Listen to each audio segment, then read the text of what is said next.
احادیث کریمہ سے ثابت ہے کہ آج ہی کی وہ رات تھی جب اللہ تعالیٰ نے اپنے محبوب صلی اللہ تعالیٰ علیہ وسلم کو آسمانوں کا سفر کرایا.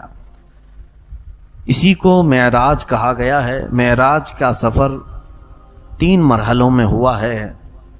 3 منزلیں، مرحلے نہیں 3 منزلیں. پہلی منزل تو قرآن پاک سے صاف ثابت ہے، اس کا انکار جائز ہی نہیں ہے. اللہ نے فرمایا پاک ہے وہ ذات جس نے اپنے بندے خاص کو رات کے ایک حصے میں مسجد حرم سے مسجد اقصی تک کا سفر کرایا. یہ قرآن پاک سے ثابت ہے. یہ سفر مسجد حرم سے لے کر مسجد اقصی تک کا سفر، مسجد اقصی بیت المقدس کو کہتے ہیں. دوسرا سفر ہے بیت المقدس سے لے کر آسمانوں کا سفر، جس میں پہلا آسمان، دوسرا آسمان، تیسرا، چوتھا، پانچواں، چھٹا، ساتواں آسمان، حتیٰ کہ سدرۃ المنتہا تک کا سفر، جس میں جبرائیل امین علیہ السلام ساتھ رہے. یہ دوسری منزل ہے، جس میں براق کی سواری کے ساتھ میرے آقا صلی اللہ علیہ وسلم جبرائیل امین کے ساتھ رہے. تیسرا سدرۃ المنتہا کے بعد جبرائیل امین علیہ السلام بھی الگ ہو گئے اور براق سواری بھی الگ ہو گئی، اور پھر یہ دونوں ہٹ گئے، صرف تنہا میرے آقا صلی اللہ علیہ وسلم لامکاں کا سفر کی. یہ تیسری منزل ہے. یہاں سوائے میرے نبی کے کسی دوسرے کی وہاں پر شرکت ہوئی ہی نہیں. بس وہ کون سی جگہ تھی، اس جگہ کا نام ہی نہیں ہے جس کو لامکاں کہا گیا. اللہ رب العزت کی طرف سے آواز آتی رہی، ادن منی یا احمد، اے احمد مجھ سے قریب ہوتے جاؤ، قریب ہوتے جاؤ. میرے آقا صلی اللہ علیہ وسلم بڑھتے گئے. سورہ نجم میں اللہ تعالیٰ نے اس واقعے کو یوں فرمایا، فَكَانَ قَابَ قَوْسَيْنِ أَوْ أَدْنَىٰ. تو محبوب اور محب، اللہ اور اس کے رسول کے بیچ اتنا فاصلہ رہ گیا تھا جیسے کہ 2 کمانوں کے بیچ میں فاصلہ رہتا ہے. میرے آقا صلی اللہ تعالیٰ علیہ وسلم کی آج کی رات میرے مولا سے قربت کی رات ہے. رب تعالیٰ نے وہ حسین سعادت میرے نبی کو عطا فرمائی جو کائنات میں کسی اور کو عطا ہوئی بھی نہیں اور قیامت تک ہوگی بھی نہیں. صرف تنہا ایک ذات ہے میرے آقا صلی اللہ علیہ وسلم کی، جنہوں نے اپنے ماتھے کی آنکھوں سراپا ذات کا دیدار فرمایا ہے. اسی لیے اعلیٰ حضرت فاضل بریلوی رضی اللہ تعالیٰ عنہ نے کوئی غیب کیا تم سے نہا ہو بھلا، جب نہ خدا ہی چھپا تم پہ کروڑوں درود. اب یہاں سے میں نے یہ 3 منزلیں آپ کو بتائی. ایک مسجد حرم سے مسجد اقصی تک، یہ قرآن پاک خود بیان کر رہا ہے. دوسری منزل ہے بیت المقدس سے سدرۃ المنتہا تک. تیسری منزل ہے سدرۃ المنتہا سے لامکاں اپنے رب ذوالجلال کے قرب و جوار تک کی. اب یہ سفر کتنے مہینوں کا تھا، کتنے سالوں کا تھا، کتنی صدیوں کا تھا، پتہ نہیں، کیونکہ ایک آسمان سے دوسرے آسمان کے بیچ کا فاصلہ ہی فرمایا گیا کہ اگر تیز رفتار کوئی سواری دوڑے تو 500 سال کے بعد پہنچے گی. ایک آسمان سے دوسرے آسمان کے بیچ اس طرح کے 7 آسمان، پھر اس کے بعد 7ویں آسمان کے بعد سدرۃ المنتہا، اتنی ہی اوپر. سدرۃ المنتہا کے بعد پھر کون سے مکانات ہیں وہ اللہ جانے اور اس کا محبوب جانے. پھر جنت کا اور دوزخ کا نظارہ فرمایا. عرش، کرسی، لوح، قلم سب میرے آقا نے دیدار کیے. اس کے بعد پھر واپس تشریف لائے. اللہ کے حبیب صلی اللہ تعالیٰ علیہ وسلم اسی رات کو گئے تھے، آج کی رات، اور اسی رات کو واپس بھی آئے. اسی لیے شاعر نے کہا ہے کہ زنجیر بھی ہلتی رہی بستر بھی رہا گرم، زنجیر بھی ہلتی رہی بستر بھی رہا گرم، تا عرش گئے پھر آئے محمد صلی اللہ علیہ وسلم. حضور گئے بھی اور آئے بھی. اے میرے عزیزو، آج دنیا تھم سی گئی ہے. اسی طرح سے میرے آقا صلی اللہ تعالیٰ علیہ وسلم جب معراج کے سفر پر گئے تھے تو کائنات جہاں تھی وہیں رکی کی رکی رہ گئی. کیوں؟ کائنات کی جان ہے میرے آقا صلی اللہ علیہ وسلم. جب جانے کائنات کو رب تعالیٰ نے کائنات سے اپنے قرب میں بلایا تو یہ جو ٹائم تھا، یہ جو وقت چل رہا تھا، جہاں سے میرے نبی گئے وہیں پر رک گیا تھا. اب اللہ بہتر جانے حضور کے اس سفر میں کتنے سال لگے، کتنی صدیاں لگی، کتنے مہینے. واپس جب میرے آقا تشریف لائے تو جہاں سے وقت رکا تھا وہیں سے پھر چلنے لگا. اسی لیے شب معراج ایک ہی رات میں ہوئی ہے. ایسا نہیں کہ کئی راتیں اس کے لیے ہو گئیں, کئی مہینے لگ گئے, نہیں, ایک ہی. اب یہاں پر چند اعتراضات کے جوابات بھی میں آپ کو بتا دوں. بعض لوگ آج کے زمانے میں بھی یہ کہتے ہیں کہ حضور صلی اللہ تعالی علیہ وسلم کو خواب میں ہوئی تھی معراج, خواب میں معراج ہوئی تھی, جبکہ اہل سنت و جماعت کا متفقہ عقیدہ یہ ہے کہ حضور جسم کے ساتھ گئے تھے, حضور جسم کے ساتھ گئے تھے, خواب کی بات نہیں ہے. اب سنیے کیا دلیل ہے, خواب میں گئے تھے ان کے پاس, تو وہ تو عقلی دلیل پر چلتے ہیں کہ اتنا لمبا سفر تو ممکن ہی نہیں ہے, یہ خواب میں ہے. اب آپ کہتے ہیں کہ نہیں حضور جسم کے ساتھ گئے تھے, تو سب سے بڑی دلیل تو یہ ہے کہ جب میرے آقا صلی اللہ تعالی علیہ وسلم اس سفر سے آئے تھے واپس, دوسرا دن آیا, دوسرے دن حضور صلی اللہ علیہ وسلم مکہ والوں کو اپنے سفر کی داستان سنا رہے تھے. کیا کیا سنا رہے تھے؟ میں یہاں سے بیت المقدس گیا, بیت المقدس میں نبیوں کی امامت فرمائی, اور اس کے بعد آسمانوں کا سفر کیا, اپنے رب سے ملاقات کی, اور پھر واپس آ گیا. جسے ماننا تھا انہوں نے مان لیا, جسے کچھ پوچھنا تھا انہوں نے پوچھ بھی لیا, جسے نہیں ماننا تھا انہوں نے سیدھے کیا کہا, یہ تو جھوٹی باتیں ہیں, من گھڑت باتیں ہیں معاذ اللہ. تو وہاں سے کچھ لوگ اپنی بغلیں کھجاتے نکل گئے. اب سوال یہ ہے, میاں میں آپ سے پوچھتا ہوں, اگر میں خواب میں یہ کہہ دوں کہ کل رات خواب میں میں سعودی گیا تھا, دبئی گیا تھا, تو کیا آپ صبح میرے خواب کا انکار کریں گے؟ بھائی خواب میں کوئی کہیں پہ بھی جائے. تو مکہ کے کفار و مشرکین کو حضور اگر خواب ہی بیان کر رہے تھے کہ میں بیت المقدس گیا تھا, تو کسی مکہ والے کو انکار کرنا ہی نہیں چاہیے تھا. ان کا انکار کرنا اس بات کی دلیل ہے کہ حضور نے خواب نہیں سنایا, اپنے جسم کا سفر سنایا تھا. انہوں نے اپنے جسم کا سفر سنایا تھا. انکار ان کافروں کا اس بات کی دلیل ہے کہ میرے آقا صلی اللہ تعالی علیہ وسلم اپنے خواب کی بات نہیں بتا رہے تھے. میاں تم خواب کی بات کر رہے ہو, یہ تو میرے آقا صلی اللہ تعالی علیہ وسلم کو زندگی پاک میں جسم کے ساتھ ایک بار معراج ہوئی, خواب کی تو تعداد ہی نہیں کہ کتنی بار ہوئی. خود میرے آقا فرماتے ہیں کہ یطعمنی ربی ویسقینی من الجنت وانا نائم, جب بھی میں سوتا ہوں میرا رب جنت سے مجھے کھلاتا پلاتا ہے. تو میرے حضور کی ہر نیند جو ہے معراج ہے, وہ اپنے رب تبارک و تعالیٰ کے حضور پہنچتے. خواب کی بات تو ہے ہی نہیں. اگر خواب والی معراج کی بات کہیں تو حضور صلی اللہ تعالیٰ علیہ وسلم کی تو ویسے روز معراج تھی. جسم کے معراج کی بات تھی تو وہ شب معراج آج کی یہ رات 26ویں رجب کے بعد 27ویں جو شب آئی, عزیزان گرامی وقار, یہ معراج کے سلسلے میں جو اللہ تبارک و تعالیٰ نے میرے نبی کو جس شان سے بلایا, آیتیں پڑھو تو سمجھ میں آتا ہے. دیکھیں اللہ اپنے حبیب پاک صلی اللہ تعالیٰ علیہ وسلم کا کیسے سفر کا اہتمام فرما رہا ہے. پہلی تو بات یہ ہے کہ اسی رات کو کیوں ہوئی, اس کے متعلق مفسرین فرماتے ہیں کہ حضور کو آج ہی کی رات معراج کیوں ہوئی, آج اللہ نے اپنے پاس کیوں بلایا. ہوا یہ تھا کہ میرے آقا صلی اللہ تعالیٰ علیہ وسلم روزانہ اسلام کی تبلیغ فرماتے تو کوئی نہ کوئی اسلام ضرور قبول کرتا, لیکن آج کا دن پورا میرے آقا صلی اللہ علیہ وسلم کا ایسا گزرا کہ حضور کی دعوت پر ایک نے بھی اسلام قبول نہیں کیا. اور اللہ کے حبیب صلی اللہ علیہ وسلم کو سب سے بڑا غم اسی بات کا ہوتا کہ اگر کوئی ایمان نہ لائے تو حضور کو بڑی تکلیف ہوتی.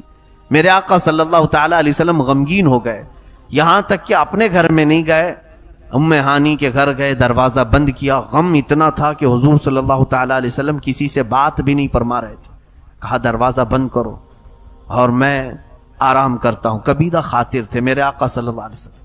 جب لوگوں کو منع کر دیا, حتیٰ کہ ایک روایت میں حضرت فاطمہ کو دروازے پر کھڑا کر دیا کہ کسی کو آنے نہ دینا, کسی سے ملاقات نہیں کرنی. آج یہ رات آج میرے آقا صلی اللہ تعالیٰ علیہ وسلم غمگین ہو کر کے سوئے. میاں ہم اور آپ جب غمگین ہوتے ہیں تو سوچتے ہیں کہ کوئی تفریح کر لیں, کہیں پر چہل قدمی کر لیں, جا کر کے ٹہل کر کے آ جائیں تاکہ دل بہل جائے. لیکن اللہ کا محبوب جب غمگین ہوتا ہے تو مولا تعالیٰ ان کے دل بہلانے کے لیے سیدھے انہیں جنت کے نظارے کرواتا ہے, انہیں جنت کی طرف بلاتا ہے. آؤ محبوب, تمہارا دل آج ملول ہے, آج تمہارا غم کا یہ غم کی تمہاری کیفیت اللہ رب العزت کو گوارا نہیں ہے. سفر معراج پر بلایا، کس انداز سے بلایا؟ جبرائیل امین کو بھیجا، وہ بھی اس طرح سے کہ جبرائیل جا کر سیدھے جگہ نہ دینا بلکہ اپنی پیشانی محبوب کے قدموں پہ لگانا. حضور اکرم صلی اللہ تعالی علیہ وسلم جبرائیل امین کے آتے ہی قدموں پر ٹھنڈک محسوس کیا، بیدار ہوئے، پوچھا کیا بات ہے جبرائیل، اس طرح کا آنا ہوا؟ جبرائیل امین نے عرض کیا آقا رب تبارک و تعالیٰ آپ کو اپنے قرب میں بلا رہا ہے، دعوت آئی ہے. اللہ کے حبیب صلی اللہ علیہ وسلم اٹھے، وہاں سے مسجد حرم میں گئے. مسجد حرم میں جانے کے بعد حضور صلی اللہ علیہ وسلم کا سینہ مبارکہ چاک کیا گیا اور اس کے بعد آپ کا قلب مبارک نکال کر زمزم کے پانی سے جبرائیل امین نے دھویا. اس میں کچھ تشت سے وہ جنت سے کچھ چیزیں لائی تھی، وہ انڈیل دیا. حضور پاک صلی اللہ علیہ وسلم کے قلب مبارک کو پھر سینے پر رکھا گیا، اس کو شق صدر کہتے ہیں. اور اس کے بعد پھر ایک سواری تھی جبرائیل امین جو ساتھ لے کے آئے تھے جس کو براق کہتے ہیں. حضور صلی اللہ علیہ وسلم سے آپ نے عرض کیا آقا اس سواری پر سوار ہو جائے. کہاں کے لیے؟ کہا اب آپ آسمانوں کا سفر کریں گے، اس سواری پر سفر ہے. تو حضور اکرم صلی اللہ علیہ وسلم کو جبرائیل امین نے جو سواری پر چڑھنے کا عریضہ پیش کیا، یہ براق کے متعلق روایت میں ہے جہاں تک نظر جاتی ہے وہاں اس کا پہلا قدم پڑتا تھا. یہاں سے اگر تم آسمان تک دیکھ رہے ہو تو اس کا پہلا قدم، اس کی رفتار اندازہ نہیں کر سکو گے، کرنٹ سے بھی زیادہ تیز رفتار براق. اس سواری پر میرے آقا صلی اللہ تعالی علیہ وسلم سوار ہوئے اور اس کے بعد یہاں سے لے کر کے جبرائیل امین کہاں گئے؟ سیدھے بیت المقدس گئے. بیت المقدس میں میرے آقا صلی اللہ علیہ وسلم فرماتے ہیں میں نے دیکھا پہلے سے وہاں انبیاء اکرام کی صفیں لگی ہوئی تھی. آدم علیہ السلام سے لے کر کے عیسیٰ علیہ السلام تک، حضور تک جتنے بھی نبی آئے سب کے سب نبی بیت المقدس میں جمع تھے. میرے آقا صلی اللہ تعالی علیہ وسلم ان نبیوں کے بیچوں بیچ جب تشریف لے گئے تو سبوں نے میرے آقا کو آگے مصلی امامت پر بڑھایا. اللہ کے حبیب صلی اللہ علیہ وسلم جب مصلی امامت پر کھڑے ہوئے تو حضرت ابراہیم علیہ السلام کھڑے ہوئے اور سارے نبیوں کو ایک خطبہ دیا جس میں میرے نبی کی شان بیان کی. اور اس کے بعد پھر ان کے بعد حضرت موسیٰ علیہ السلام کھڑے ہوئے. پھر اکثر انبیاء اکرام نے حضور صلی اللہ علیہ وسلم کی شان میں خطبے بیان کیے، اپنے اپنے قصیدے بیان کیے. پھر میرے آقا صلی اللہ تعالی علیہ وسلم نے ان نبیوں کی امامت فرمائی، ان نبیوں کی امامت فرمائی. وہی اول، وہی آخر، وہی ظاہر، وہی باطن، وہی قرآن، وہی فرقان، وہی طٰہٰ، وہی یاسین. میرے آقا صلی اللہ تعالی علیہ وسلم وہ اول بھی ہیں آخر بھی ہیں، سارے نبیوں کے امام وہی ہیں. عزیزان گرامی، رسول پاک صلی اللہ تعالی علیہ وسلم یہاں سے پھر آسمانوں کا سفر کی. اتنے سے مختصر سفر کے لیے اللہ نے جو لفظ بیان فرمایا میں آپ کو اس کو بڑے پیارے انداز میں عرض کیا ہے. حکیم الامت علامہ احمد یار خان نعیمی رحمۃ اللہ علیہ نے 15ویں پارے کی شروع کی آیت سبحان الذی، یہ سفر کا لفظ کہاں سے شروع ہوتا ہے؟ سبحان الذی، سبحان الذی اسرا. سبحان کہتے ہیں پاک ہے وہ ذات، پاک ہے وہ ذات. حکیم الامت نے اس سفر کو یوں بیان کیا کہ اے لوگوں دیکھو میرے آقا صلی اللہ تعالی علیہ وسلم کی وہ کیفیت جو تھی اس دن کی، وہ دولہے کی کیفیت تھی.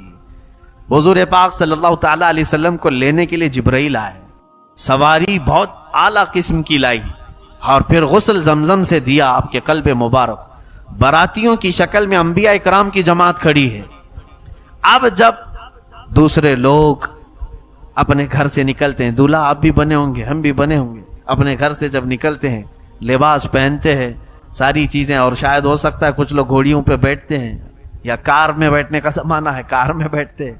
اپنے گھر سے جب نکلے سواری پر تو کبھی ماں آتی ہے بلائیں لیتی ہے، باپ آتا ہے اور کہتا ہے ماشاءاللہ کیا میرا بیٹا لگ رہا ہے، نظر اتارتے ہیں.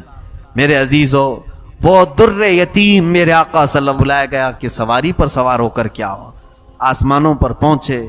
پہلے آسمان پر یہ لمبی تفصیل ہے، وہاں پر آدم علیہ السلام سے آپ کی پھر ملاقات ہوئی، وہاں پھر دوسرے آسمان پر دوسرے نبی سے تیسرے آسمان. جو نبی یہاں بیت المقدس میں تھے حضور کی امامت میں نماز پڑھ چکے، پھر وہ وہاں پہنچے ہوئے تھے. اب ایک سوال آتا ہے کہ آپ کہتے ہیں کہ بیت المقدس میں حضور نے سارے نبیوں کو نماز پڑھائے، اور پھر یہاں سے نکلے، پہلے آسمان میں آدم علیہ السلام سے ملاقات ہوئی، دوسرے آسمان میں نوح علیہ السلام سے، تیسرے آسمان میں ادریس علیہ السلام، چوتھے آسمان میں حضرت یوسف علیہ السلام، تیسرے آسمان میں، چوتھے آسمان میں عیسیٰ علیہ السلام. اس طرح انبیاء اکرام سے ملاقات کرتے رہے. مجھے یہ بتائیں کہ یہ انبیاء حضور سے پہلے کیسے گئے وہاں پر؟ وہ تو یہاں پر امامت میں جماعت میں تھے. تو حضور پاک صلی اللہ تعالی علیہ وسلم کی اس امامت میں جماعت میں وہ شریک بھی رہے. اس کا جواب مفسرین نے یوں فرمایا، بات در حقیقت یہ ہے کہ حضور صلی اللہ تعالی علیہ وسلم دولہے کی شکل میں تھے، اور دولہے کی سواری بڑی آرام سے جاتی ہے، اور براتیوں کو انتظام کے لیے کبھی پہلے پہنچنا ہوتا ہے، تیزی سے وہ جا کر کے استقبال کے لیے کھڑے ہو جاتے ہیں. تو حضور کی وہ براق کی سواری پوری اپنی رفتار سے نہیں، بلکہ وہ اپنی شان کے ساتھ جیسے دولہے کو لے جاتی ہے اس طرح سے وہ جا رہی تھی. اور اندازہ کرو وہ انبیاء اکرام کی رفتار اتنی ہے، تو پھر اگر میرے نبی کی پوری رفتار ظاہر ہو جائے تو اس رفتار کو کون پا سکے؟ عزیزان محترم، حضور پاک صلی اللہ تعالی علیہ وسلم کے معراج کے سفر کی گتھیاں سلجھانا معمولی بات نہیں ہے. سیدھے اس کا جواب ایک ہی ہے. بعض لوگ اگر کنفیوژن ہے کہ اتنا لمبا سفر، بیت المقدس میں اتنے نبیوں سے ملاقات، ساتوں آسمان، یہ سب چیزیں نہیں سمجھ میں آتا، عقل میں نہیں آتی بات. بہت سارے لوگ یہ سمجھتے ہیں. پہلی بات تو یہ ہے کہ مسلمان اگر ایسی بات کہے تو اسے سمجھا دیں، میاں یہ میرے آقا صلی اللہ علیہ وسلم کا معجزہ ہے. معجزہ اس کو کہتے ہیں جو عام لوگوں کی عقل میں نہ آئے. اگر تیری عقل میں آ جاتا تو وہ معجزہ کیسے ہوتا؟ حضور صلی اللہ تعالی علیہ وسلم نے انگلی کے اشارے سے چاند کے ٹکڑے کی، یہ تیرے ذہن میں آ گیا؟ سمجھ میں آیا؟ کوئی کر سکے گا؟ حضور نے ڈوبے ہوئے سورج کو پلٹایا، کیا یہ تمہاری سمجھ میں آ گیا؟ حضور صلی اللہ علیہ وسلم نے اپنی انگلیوں کے بیچ سے پانی کے فوارے جاری فرمائے، کیا یہ تمہاری سمجھ میں آ گیا؟ تو جب یہ معجزات سمجھ میں نہیں آئے تو معراج کیسے سمجھ میں آئے گی؟ یہاں پر صرف صدیق کا وہ ایمان چاہیے. حضرت ابوبکر صدیق رضی اللہ تعالیٰ عنہ کو جب حضور صلی اللہ علیہ وسلم نے یہ سنایا، میرے عزیزو، حضور سیدنا ابوبکر صدیق نے حضور سے پہلے نہیں سنا اس واقعے کو، ابو جہل سے پہلے سنا انہوں نے. آپ سفر سے آ رہے تھے، ابو جہل بیچ راستے میں پکڑ لیا اور کہا ابو بکر ایک شخص مکہ میں آیا، یوں کہہ رہا ہے کہ رات کو یہاں سے فلسطین گیا تھا، بیت المقدس، پھر واپس آ گیا. آسمانوں کی بات اس نے نہیں کی. ابو جہل نے حضرت ابو بکر کو پکڑ کے ابو بکر صدیق سے پوچھا کیا ایسا ہو سکتا ہے؟ حضرت ابو بکر نے کہا ایسا ایک رات میں کون جا کے آ سکتا ہے، نہیں ہو سکتا. تو ٹھٹا مار کر کے ہنسنے لگا. کہا دیکھ میں کہتا نہیں تھا کہ وہ ایسی ہی بکواس کرتا ہے، معاذ اللہ رب العالمین. حضور کے بارے میں اول فول بکنے لگا اور کہا ابو بکر یہ کوئی اور نہیں محمد کہہ رہے ہیں. حضرت ابو بکر صدیق جلال میں آئے، کہا او کمبخت، اگر وہ اس سے بھی بڑی بات کہیں گے تب بھی میں یقین کروں گا. تو یہاں سے بیت المقدس کی بات کر رہا ہے، وہ اس سے بھی بڑی بات کریں گے تو میں ایمان لے آؤں گا. اگر انہوں نے کہا یہ ایمان ہونا چاہیے. میرے آقا صلی اللہ علیہ وسلم نے جب فرما دیا میں نے سفر کیا، تو تم اپنی عقل کے گھوڑے مت دوڑاؤ کہ کیسے کیا ہوگا. تم اپنے اعتبار سے انہیں سوچ نہیں سکتے. ہم جو چیزیں کر رہے ہیں اس کے اوپر حضور صلی اللہ علیہ وسلم کو ناپ نہیں سکتے. یہ بات سمجھ کر کے چلے. اللہ کے نبی کی ذات اور ہے، تم عام انسانوں کی ذات اور ہے. اس کے علاوہ سب سے بڑی بات تو یہ ہے کہ حضور صلی اللہ تعالی علیہ وسلم خود گئے تھوڑی نہ. تم اگر معراج کا انکار کر رہے ہو تو گویا کہ اللہ کا انکار کر رہے. اللہ فرما رہا ہے میں لے گیا، اللہ لے گیا ہے. تو جس میں رب تبارک و تعالیٰ یہ فرما رہا ہے کہ پاک ہے وہ ذات جو اپنے بندے خاص کو لے گیا، تو اللہ لے گیا ہے. تو تمہیں درد کس بات کا؟ کیا اللہ تعالیٰ کی بھی قدرت کا انکار کرتے ہو؟ رب تبارک و تعالیٰ کی طاقت کا بھی انکار کرتے ہو؟ آج وہ بدبخت لوگ جو بدعقیدہ ہیں میرے آقا کے معراج کے سفر کا انکار کرتے ہیں، ان کے لیے میں کہہ رہا ہوں جس نے حضور کے معراج کے سفر کا انکار کیا اس نے خدا کی شان اور اس کی قدرت کا انکار کیا. کیونکہ اللہ نے فرمایا اللہ لے گیا ہے. تو تمہیں اس بات کا کیا درد ہے کہ اللہ جسے جہاں چاہے لے جائے. اب سنیے اس سفر پاک کی اور آخری باتیں. میں آج مختصر کرتا ہوں اس چیز کو. رسول پاک صلی اللہ تعالی علیہ وسلم جب یہاں سے نکلے 7ویں آسمان تک سدرۃ المنتہا، یہ خانہ کعبہ کے اوپر حضرت جبرائیل علیہ السلام کا وہ مقام، آخری مقام، ایک بیت المعمور بھی ہے اوپر، بہت ساری چیزیں ہیں وہ ابھی بیان میں لا نہیں سکوں گا۔ جبرائیل امین وہاں پہنچ کر کے کہنے لگے یا رسول اللہ صلی اللہ علیہ وسلم اب اس کے آگے میں نہیں جا سکوں گا، میری حد یہیں تک کی ہے، مجھے یہیں تک آنے کی اجازت ہے۔ وہ جبرائیل جو سید الملائکہ، سارے فرشتوں کے سردار، حضرت جبرائیل علیہ السلام اگر اپنی اصلی شکل میں آئیں تو یہ پوری دنیا صرف ان کے پروں سے بھر جائے گی، اتنے طاقتور فرشتے۔ باقی سارے فرشتوں کی بات الگ ہے، حضرت جبرائیل علیہ السلام کی بات الگ۔ وہ طاقتور، بہت ہی پاورفل فرشتہ حضرت جبرائیل علیہ السلام، جن کی رفتار کو نہیں جان سکتے آپ۔ اندازہ کرو کہ ابراہیم علیہ السلام اپنے بیٹے اسماعیل علیہ السلام کی گردن پر چھری رکھ چکے ہیں، چھری رکھ چکے ہیں، اور چھری کے چلنے میں کتنا ٹائم لگتا ہے؟ سیکنڈوں میں بھی نہیں۔ چھری یوں رکھی، یوں چلانا ہے۔ اس چلانے سے پہلے جبرائیل علیہ السلام جنت سے زمین تک آ چکے تھے۔ یہ رفتار جبرائیل امین کی ہے۔ توجہ چاہتا ہوں، جبرائیل کی طاقت کیوں میں بتا رہا ہوں، عرض کرتا ہوں۔ یوسف علیہ السلام کو ان کے بھائیوں نے کنویں میں پھینکا، واقعہ معلوم ہے؟ حضرت یوسف علیہ السلام کو ان کے بھائیوں نے یوں پکڑا اور کنویں میں یوں دھکیل دیا۔ کنواں بہت بڑا بھی نہیں تھا، بہت بڑا بھی نہیں تھا، لیکن ایک چیز کو جب اوپر سے گرایا جائے تو کتنی دیر میں وہ کنویں میں گرے گی؟ گھنٹہ لگے گا اس کو؟ منٹ لگیں گے؟ سیکنڈ بھی نہیں لگیں گے۔ اس میں بھی حدیث پاک ہے، یوسف علیہ السلام کو ان کے بھائیوں نے اوپر سے دھکا دیا، یوسف علیہ السلام کنویں کے اوپری حصے پانی پر آنے سے پہلے جبرائیل امین جنت سے نیچے آ چکے تھے اور اپنے ہاتھوں سے انہیں پکڑ کر کے ایک کونے پر بٹھا بھی چکے تھے۔ ابراہیم علیہ السلام کو نمرود نے آگ میں پھینکا، منجنیق میں ڈال کر کے پھینکا، اور وہ اتنی تیز توپ یہاں سے اڑے تو فوراً ادھر جائے، بندوق کی گولی۔ ابراہیم علیہ السلام کو آگ کے اوپر جیسے ڈالا گیا، میرے خیال سے وہ سب سے تیز رفتار کی منجنیق تھی اس زمانے۔ ابراہیم علیہ السلام آگ میں پہنچے بھی نہیں تھے اس وقت، جبرائیل امین علیہ السلام اپنے رب سے بات کر رہے ہیں اس وقت سدرۃ المنتہا پہ، سدرۃ المنتہا پہ اللہ سے بات کر رہے ہیں جب ان کو منجنیق سے پھینکا گیا۔ رب نے فرمایا جبرائیل جاؤ میرے بندے سے پوچھو کہ کوئی حاجت ہے۔ ان کے آگ میں پہنچنے سے پہلے ہی جبرائیل امین آ چکے تھے آگ کے پاس۔ کتنی تیز رفتاری، سمجھ گئے؟ اس تیز رفتاری کا بادشاہ سید الملائکہ جبرائیل امین جہاں جا کر کہتا ہو یا رسول پاک اب میری طاقت کے بعد آپ کی طاقت کی شروعات ہے، اس رسول پاک کی تیز رفتاری کو کون پہنچ سکتا ہے؟ میں نے اتنی باتیں جو جبرائیل امین کے متعلق بتائی، وہ جبرائیل کیا کہہ رہے میرے نبی سے سدرۃ المنتہا جانے کے بعد، اگر یکسر موئے برتر پرم فروغ تجلا بسوزت پرم۔ فارسی میں شیخ سعدی فرماتے ہیں ایک بال کے برابر بھی اگر میں اوپر چلا جاؤں، اللہ کی تجلی کے جلال سے میرے پورے پر جل جائیں گے، یہاں سے میں نہیں جا سکوں۔ اب اندازہ کرو میرے آقا صلی اللہ تعالی علیہ وسلم کو میرے مولا نے کون سی طاقت عطا فرمائے۔ نادان میرے نبی کو زمین پر چلتا پھرتا دیکھ کر کے اپنے جیسا بشر کہنے لگ گئے، اپنا بڑا بھائی کہنے لگ گئے۔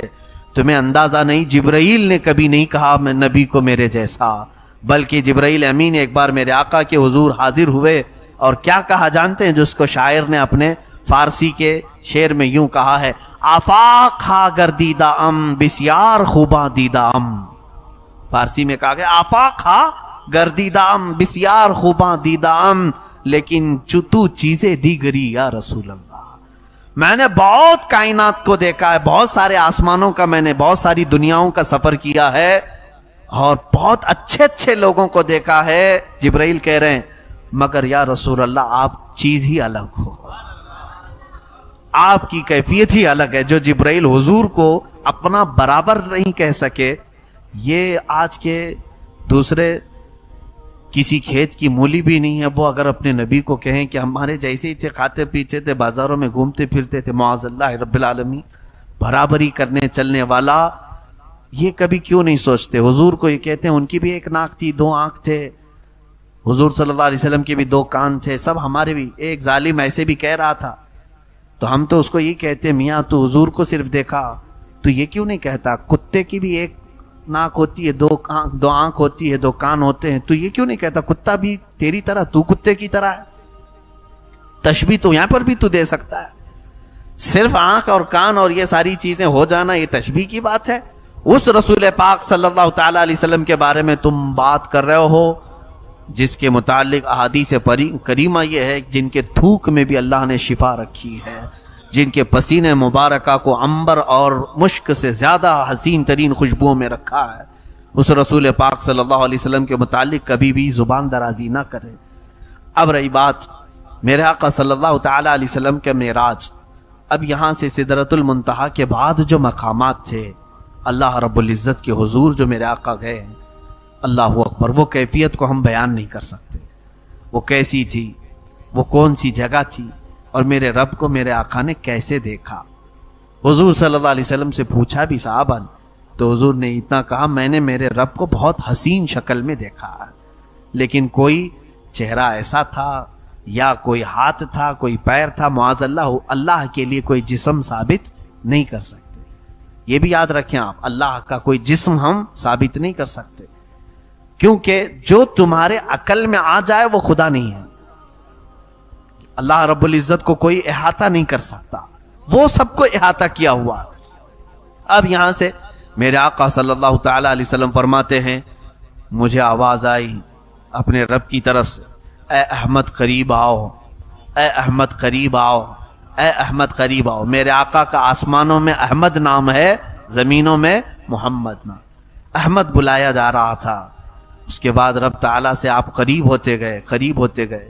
حضور صلی اللہ علیہ وسلم فرماتے ہیں رب ذوالجلال نے اپنے دست قدرت کو میرے سینے پر رکھا، جس کی ٹھنڈک میں نے محسوس کی، اور میں نے دیکھا زمین کے سارے خزانے میرے سامنے کھلے ہوئے تھے، میں نے آسمانوں اور زمینوں کی ساری چیزیں دیکھ لیں، اسی وقت میں نے پوری کائنات کو دیکھ لیا۔ اللہ رب العزت جس کے سینے پر دست قدرت رکھے، اب اس سے کون سی چیز چھپی رہے گی؟ اسی لیے میرے عزیزو ہماری یہ محفل بھی میرے آقا کی نظروں سے چھپی ہوئی نہیں ہے۔ اللہ نے اپنے رسول کو وہ طاقت و قوت و تصرف عطا فرمایا۔ اب اندازہ کریں، حضور پاک صلی اللہ علیہ وسلم فرماتے ہیں اب جو راز و نیاز کی باتیں ہوئیں اللہ اور اس کے محبوب کے درمیان، اس کی ساری تفصیلات تو ہیں نہیں۔ اللہ تبارک تعالیٰ نے اپنے نبی سے کیا باتیں فرمائی، بہت ساری باتیں تھیں، لیکن جو امت کے لیے تھی وہ اہم باتیں تھیں۔ حضور پاک صلی اللہ تعالیٰ علیہ وسلم کو اس وقت میرے رب نے ایک آپشن دیا، اختیار دیا۔ ویسے تو خود اللہ نے بلایا ہے، آج میرے آقا جو مانگتے وہ مل جاتا، اور ملا بھی۔ اندازہ کرے حضور صلی اللہ علیہ وسلم سے رب تعالیٰ یہ فرما رہا ہے اے محبوب آج تمہاری کوئی حاجت ہو تو بیان کر دو۔ اگر رسول پاک صلی اللہ علیہ وسلم، کیونکہ میرے آقا نے کبھی یہ نہیں کہا کہ مولا مجھے اب کسی چیز کی حاجت نہیں، بلکہ ہمیشہ ہم تیرے محتاج ہی ہیں۔ یہ وہ زمانہ تھا جب مکہ والے ستا رہے تھے، یہ وہ زمانہ تھا جب مکہ والے صحابہ کو گھسیٹا کرتے تھے، حضور پر سوشل بائیکاٹ کے قانون لگائے تھے، بہت ساری پابندیاں کی تھی، پریشان کیے ہوئے تھے۔ میرے آقا صلی اللہ تعالیٰ علیہ وسلم اللہ تعالیٰ سے عرض کرتے کہ مولا یہ ساری کلفتیں آزاد ہو جائیں، مکہ میں بڑا محل مل جائے، عیش سے میرے سارے ساتھی میرے صحابہ زندگی گزارے۔ حضور صلی اللہ تعالیٰ علیہ وسلم سے جب رب تعالیٰ نے فرمایا اے محبوب آج تمہاری کوئی حاجت ہے تو بیان کرو، میرے آقا صلی اللہ علیہ وسلم نے فرمایا مولا ایک حاجت ہے میری، ایک حاجت ہے میری۔ تو رب نے فرمایا کہو میرے محبوب۔ میرے آقا نے عرض کیا مولا میری امت کی بخشش میرے حوالے کرتے، میری امت کو میرے حوالے کرتے۔ رب حب لی امتی، جس کا مطلب ہی ہوتا ہے حب لی، مجھے دے دے میری امت۔ جو نہ بھولا ہم غریبوں کو رضا، یاد اس کی اپنی عادت کیجیے۔ جو نہ بھولا ہم غریبوں کو رضا یاد اس کی اپنی عادت کیجئے. جانتے ہیں آپ آج اسی شب معراج کے واقعے کو ہم نمازوں میں ادا کرتے ہیں. التحیات ہم پڑھتے ہیں, التحیات للہ والصلوات والطیبات. اس کا مجموعہ پورا فقہا نے فرمایا جب نبی اوپر جا رہے تھے میرے رب کے حضور تو یہ پڑھتے ہوئے جا رہے تھے التحیات للہ والصلوات والطیبات, جس کا مطلب ہوتا ہے تمام پاکیاں اللہ تیرے لیے, تمام ستھرائیاں تیرے لیے, ساری تعریفیں تیرے لیے. جب حضور نے یہ جملہ فرمایا تو رب تعالیٰ نے جواب میں یوں فرمایا السلام علیکہ ایھا النبی ورحمۃ اللہ وبرکاتہ. دیکھیں سلام کون کر رہا ہے؟ میرے نبی کو. اللہ خود فرما رہا ہے اے نبی تم پر سلامتی ہو اور اللہ کی رحمت اور اس کی برکت. حضور کو سلام ملا کس کی طرف سے؟ اللہ کی طرف سے. اور اس کے بعد حضور صلی اللہ علیہ وسلم نے پھر دوبارہ یوں عرض کیا. دیکھیں یہ بھی موقع کیسا ہے میاں, اگر ہمیں کوئی بڑا آدمی سلام کر لے تو ہم کیا سوچیں کہ اب ہماری حیثیت بڑھ گئی, کسی اور کو یاد کریں نہ کریں.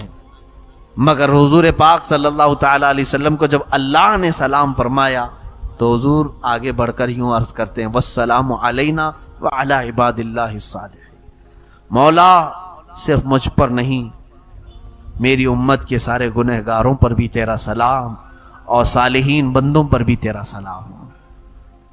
میرے آقا کہاں ہمیں فراموش کیے, کہیں ہمیں بھولے ہیں میرے آقا؟ رسول کریم صلی اللہ علیہ وسلم نے ہمیں کسی جگہ پر چھوڑ دیا ہے؟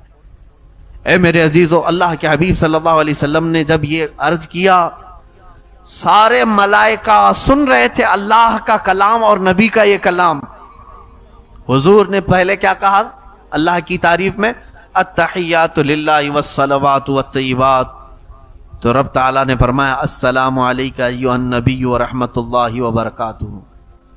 اور میرے آقا نے پھر کہا والسلام علینا وعلی عباد اللہ الصالحین.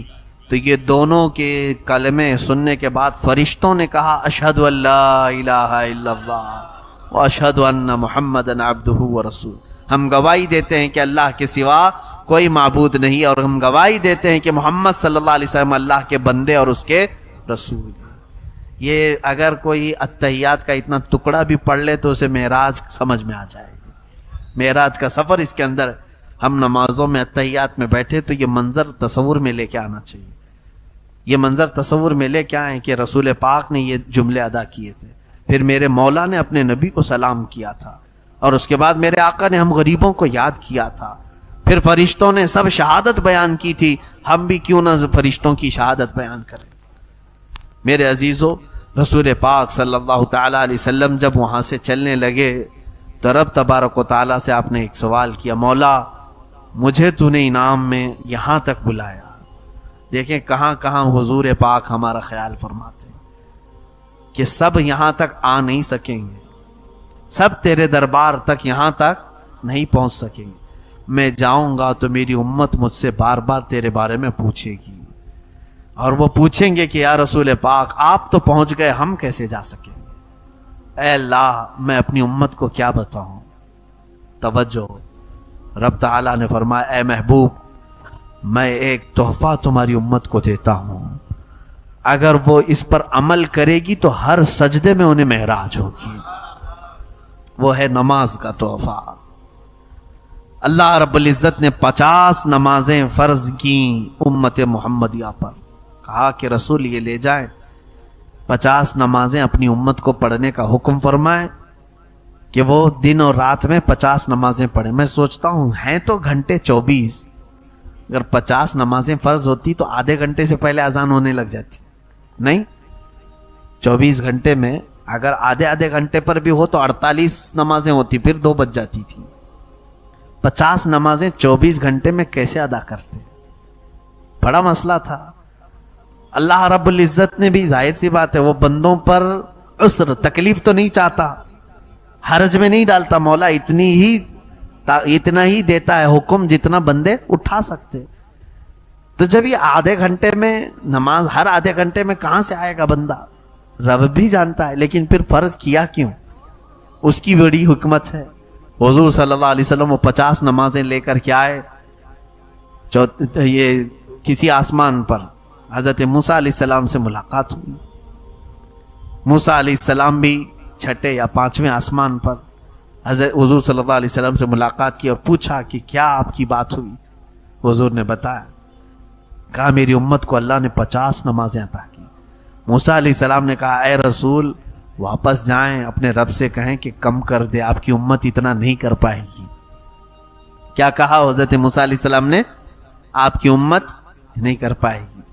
اب یہاں دیکھیں میرے آقا کے علم غیب پر سوال کرنے والے آج 5 وقت کی نمازیں پڑھ رہے ہیں کہ 50 پڑھ رہے ہیں؟ 5 پڑھ رہے ہیں نا. موسیٰ علیہ السلام کو یہ کیسے معلوم تھا کہ امت 50 نہیں پڑھ پائے گی؟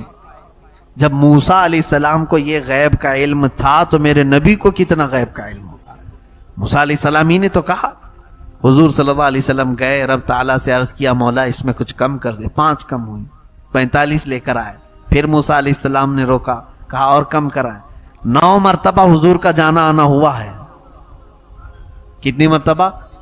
9 مرتبہ حضور صلی اللہ علیہ وسلم رب تعالیٰ کے حضور جاتے، کم کراتے آتے.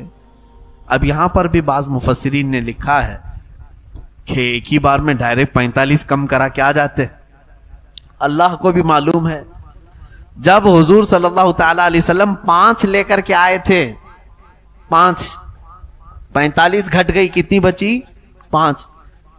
تو حضرت موسیٰ علیہ السلام نے پھر کہا اور جائیے کم کرائیے. تب میرے آقا نے کہا اب مجھے شرم آ رہی ہے، اب حیا آتی ہے، اس سے کم کراؤ. لیکن رب تعالیٰ نے یہ فرما دیا اے محبوب آپ کی امت یہ اگر 5 ہی پڑھے تو میں 50 کا ثواب دوں گا، 50 کا پورا ثواب دوں. یہ 5 میں وہ 50 نمازوں کا پورا ثواب ہے جو پہلے ہمیں فرض کی گئی تھی. اب یہاں پر مفسرین فرماتے ہیں ایک ساتھ کم کروا سکتے تھے، جا کر کے سیدھے کہتے 45 کم کر دے 5 رکھ جائیں گے.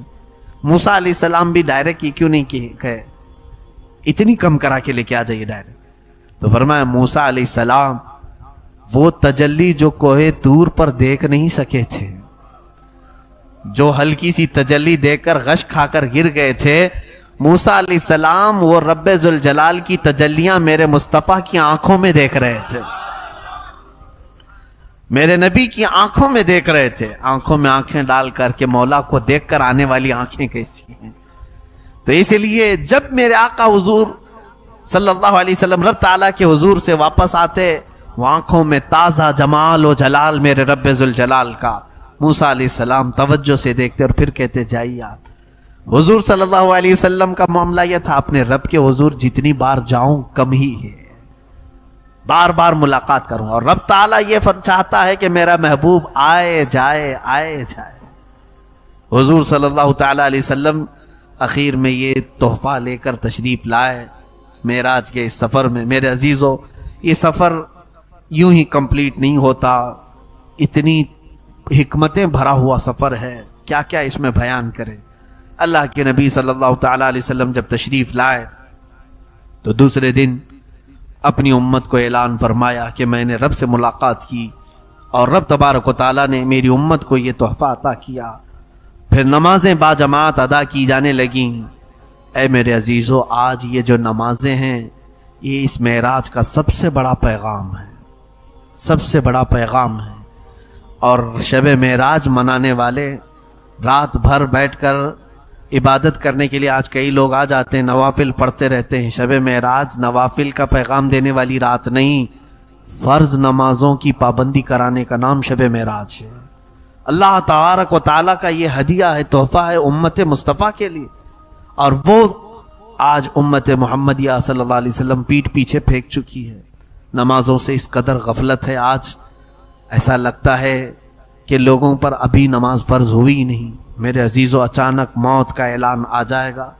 قیامت کے دن فرمایا گیا روز محشر کے جاں گداز بوت اولیں پرسش کے نماز بوت. وہ قیامت کا دن جو جان پگھلا دینے والا ہوگا، سب سے پہلا سوال تمہاری نمازوں کے بارے میں ہوگا، جس کی جتنی نمازیں ہیں. اور میرے آقا صلی اللہ علیہ وسلم فرماتے ہیں حساب کتاب میں سب سے پہلے تمہارے یہ نہیں پوچھا جائے گا کہ کتنا کھایا، کتنا پیا، کہاں کہاں پیسہ خرچہ کیا، کیسے کمایا، یہ نہیں. سب سے پہلے تمہاری نمازوں کا سوال ہوگا. اور میرے آقا فرماتے ہیں جو نمازوں میں پاس ہو گیا اللہ اس کے دوسرے معاملات میں بھی اسے آسان کر دے گا. اور جو یہاں پھنس گیا ہر چیز میں پھنس جائے گا، وہ لمبی دیر تک محشر کے میدان میں پھنسا رہ جائے گا۔ ٹینشن مت لینا، وہاں پر تو 50,000 سال کے برابر کا ایک دن ہے، کہیں نہیں جانا ہے تمہیں، کہاں جانا ہے؟ موت بھی نہیں آنی ہے، ایسا ہے کہ سورج سے جل جل کے مر جائیں گے، نہیں، موت بھی نہیں، موت کو موت آ چکی ہوگی اس دن۔ حساب پورا تمہاری نمازوں کا لیا جائے گا۔ اب سورہ مدثر کی آیتیں دیکھیں آپ، 29ویں پارے میں، عن المجرمین یتساءلون عن المجرمین ما سلککم فی سقر، جو جہنم میں جانے والے مجرمین ہیں وہ پوچھیں گے آپس میں ایک دوسرے سے، سوالات کریں، میاں تم کیوں آ گئے، تم کیوں دوزخ میں ڈھکیلے گئے، ایک دوسرے سے پوچھیں گے، تو سب کا جواب کیا ہوگا؟ قالوا لم نک من المصلین، وہ کہیں گے ہم نماز نہیں پڑھتے تھے، ہم نماز نہیں پڑھتے تھے اس لیے آ گئے۔ اس کے بعد اور بھی وجوہات ہیں، لیکن سب سے بڑی وجہ یہ ہے کہ نماز نہیں پڑھتے تھے اس لیے دوزخ میں ڈالے گئے۔ جن کی نمازیں باقی ہیں آج اللہ نے صحت دی ہے، پوری کر لو، جانے سے پہلے یہ قضا پوری کر لو، ورنہ وقت اجل آئے گا اور تمہیں فرشتہ اٹھا لے جائے گا۔ ہو سکتا ہے آج ہماری باتیں کچھ لوگوں کو کڑوی گزریں، کچھ لوگوں کو ایسی لگیں کہ ہمارے اوپر دقتیں ہیں، تمہیں یہ قیامت کے دن سمجھ میں آئے گا۔ میرے آقا صلی اللہ علیہ وسلم نے فرمایا، بے نمازی کا حشر قارون، فرعون اور حامان کے ساتھ ہوگا۔ دوزخ کے دروازے پر اس کا نام لکھا جائے گا کہ فلاں بے نمازی تھا۔ میرے آقا صلی اللہ تعالی علیہ وسلم نے اپنے نزع کے عالم میں، وفات کا وقت قریب ہے، اس وقت نماز کو میرے آقا نے ترک نہیں فرمایا۔ اس انداز سے میرے آقا مسجد میں تشریف لائے تھے، صحابہ فرماتے ہیں حضور صلی اللہ علیہ وسلم 2 صحابہ کے کندھوں پر ہاتھ رکھ کر کے چل رہے تھے، حضور صلی اللہ علیہ وسلم کا پیر مبارک زمین پر گھسٹتا ہوا آ رہا تھا، میرے آقا زمین پر پیر نہیں رکھ رہے تھے۔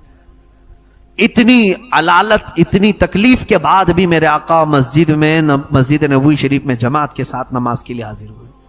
آج لوگ صحت مندی کے ساتھ نمازیں ترک کر رہے ہیں، نمازوں کو بھولے بیٹھے ہیں، لوگ یہ سمجھ رہے ہیں کہ ہمارا حساب نہیں ہونا ہے۔ عزیزان گرامی وقار، یہ آج معراج کے متعلق جو کچھ بھی میں بیان کیا وہ آغاز باب تھا۔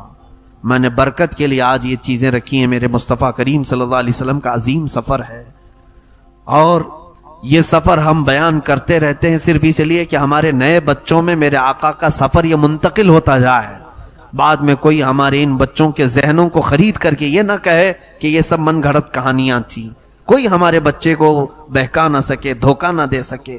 اس لیے میرے عزیزوں، اپنے بچوں میں یہ منتقل کرتے جاؤ سفر معراج کو، میرے نبی کیسے گئے تھے معراج میں۔ اسی لیے میں بارہا کہتا ہوں، بچوں کو اگر سکھانا ہے تو اتنا ہی سکھا دو، 5 حرف والا معراج ہے، کتنے؟ میم عین را الف جیم، 5 ہی حرف والا معراج۔ بچوں کو رٹا کر کے یاد کرا دو، ان سے اتنا ہی کہو۔ ہمارے استاد نے ہمیں بتایا تھا، بچوں کو یہ کہو معراج کی میم یہ بتاتی ہے کہ محمد کو معراج ہوئی صلی اللہ علیہ وسلم۔ کس کو معراج ہوئی؟ میم یہ بتاتی ہے کہ محمد کو معراج ہوئی۔ عین، اس کے بعد سیکنڈ حرف کیا آ رہا ہے؟ عین۔ عین یہ بتاتا ہے کہ عرش پر گئے تھے۔ اس کے بعد 3rd نمبر پر آ رہا ہے را۔ را یہ بتاتی ہے کہ رات کو گئے تھے۔ پھر 4تھے نمبر پر الف ہے۔ الف یہ بتاتا ہے اللہ کے پاس گئے تھے۔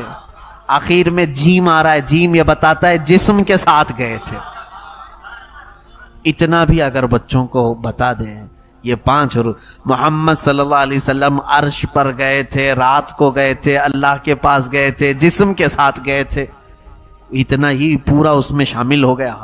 اپنے بچوں کو منتقل کرتے رہیے سفر معراج، اس لیے کہ بعد کے زمانے میں کہیں ایسا نہ ہو کہ کچھ بد عقیدہ ان سے ہمارے عقائد کو چھین نہ لے، ہماری روایات کو ختم نہ کر لے۔ اے قدیر و جبار خدا، ہم سب کو تو ہمارے گناہوں سے آزاد کر دے، معاف فرما دے، ہمارے بچوں کو تو سلیقہ عطا فرما، تمیز عطا فرما۔ وصلی اللہ تعالی علی خیر خلقی محمد وآلہ واصحابہ اجمعین، وآخر دعوانا الحمد للہ رب العالمین۔